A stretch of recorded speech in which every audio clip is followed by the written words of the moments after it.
Fala, gente, tudo bem? Meu nome é Antônio Carlos, do canal Fala Sério. Sejam muito bem-vindos. Se você não é inscrito, se inscreve no canal, curte e compartilha os nossos vídeos.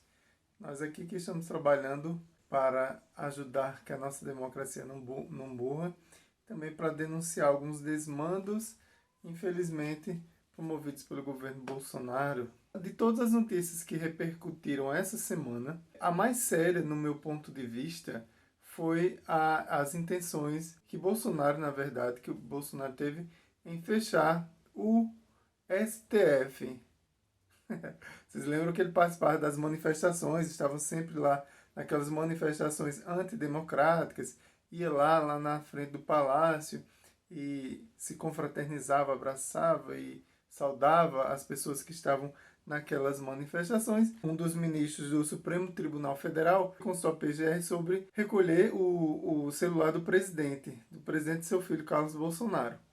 Ocorre que não recolheu, não foi pego o celular, mas o presidente ficou muito irritado nesse dia e queria simplesmente mandar invadir o STF, tirar todos os ministros e ele indicar 11 outros ministros do STF. Bolsonaro não enganou ninguém desde o início.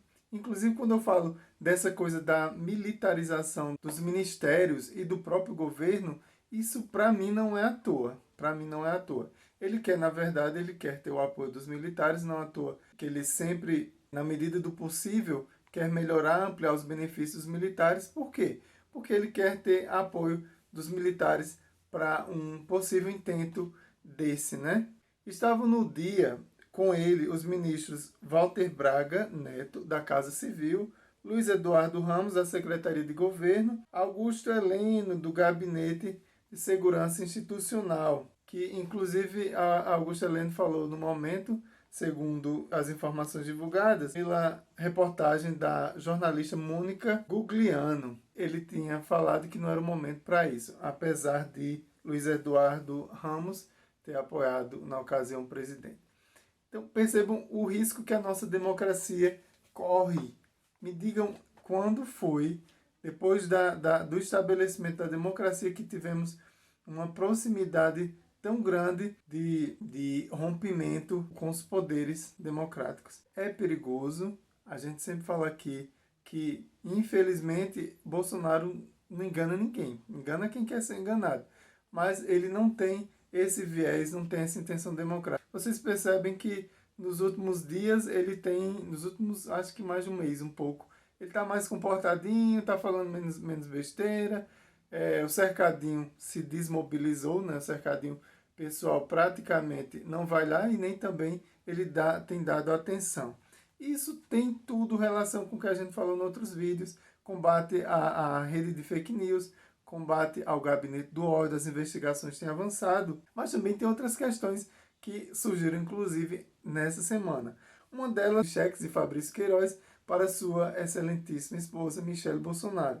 Os cheques que somam 72 mil reais. Fora 24 mil que vocês lembram no início das investigações que ela teria recebido, que inclusive o presidente falou que esse dinheiro referia-se a um empréstimo que chegaria a 40 mil reais.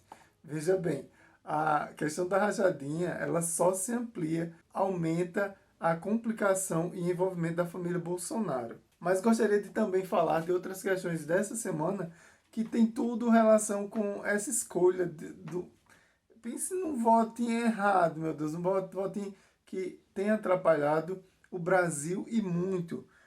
Queria falar a vocês que chegamos a mais de 100 mil mortos, infelizmente, por conta do coronavírus. Esses 100 mil mortos, essas 100 mil mortes, obviamente que poderiam ter sido evitadas se medidas sanitárias tivessem sido colocadas em prática e tivesse a coordenação do governo federal. Mas o governo continua, o Bolsonaro continua com aquele papo dele. A última frase foi: vamos tocar a vida, né? Arrumar uma maneira de safar do problema.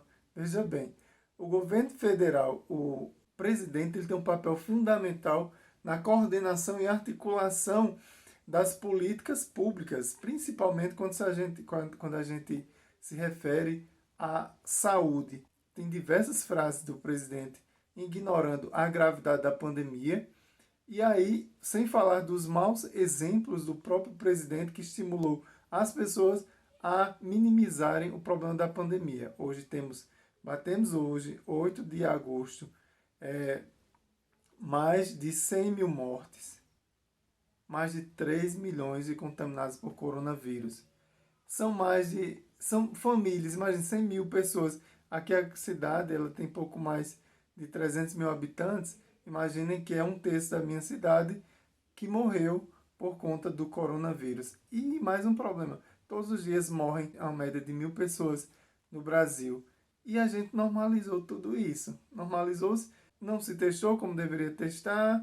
O presidente ficou com aquela propaganda da cloroquina que os cientistas descartaram no tratamento, e aí chegamos na situação em que estamos. E outra notícia também que repercutiu dentro das notícias negativas para o próprio governo Bolsonaro foi o STF ter excluído a delação de Palocci numa das ações contra o presidente Lula. A gente sabe, ficou claro e evidente que Moro acabou trabalhando para tornar o ex-presidente Luiz Inácio Lula da Silva inelegível. O Gilmar Mendes ele fala que houve essa intenção de colocar pontualmente aquelas delações às vésperas praticamente das eleições. E aí, obviamente, a divulgação da delação, o ex-ministro Sérgio Moro aceita ser ministro do governo Jair Bolsonaro e teve toda uma articulação para que tornasse Lula inelegível, porque era o único candidato que seria eleito e derrubaria esse projeto terrível que está aí, infelizmente, no governo. Mas a gente torce para que as decisões do STF possam, de fato, colocar às claras o que a gente já vinha denunciando, o que todo mundo já vinha falando em relação à intenção de Moro de tornar Luiz Inácio Lula da Silva inelegível.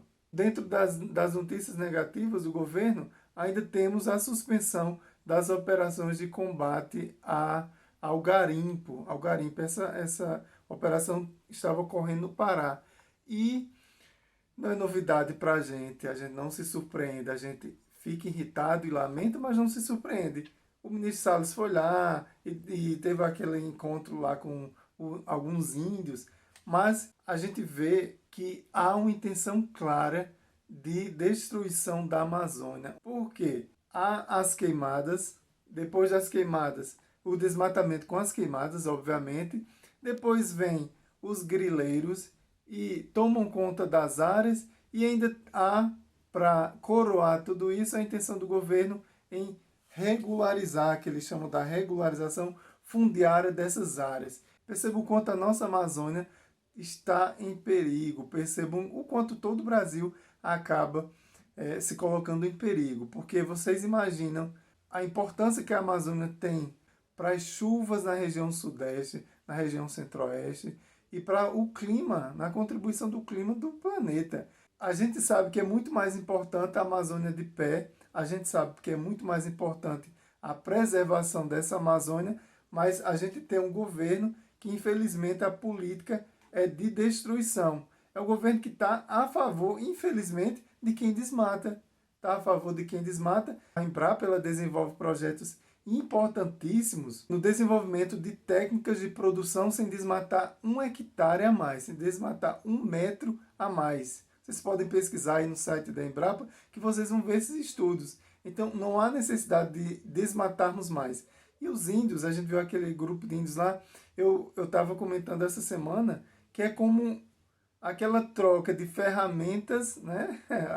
Quando da colonização do país, a troca de ferramentas, de espelhos e por toda a riqueza dos índios do Brasil. E isso é o que vai acontecer e está ocorrendo novamente, iludindo, enganando a população indígena.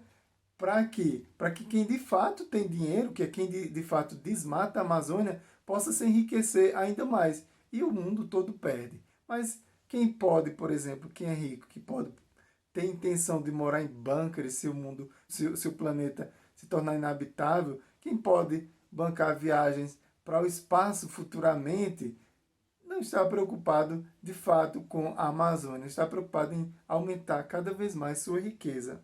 Então esse foi mais um vídeo do nosso canal. Se não for inscrito, se inscreve, curte e compartilha. Fica na paz e até o próximo vídeo.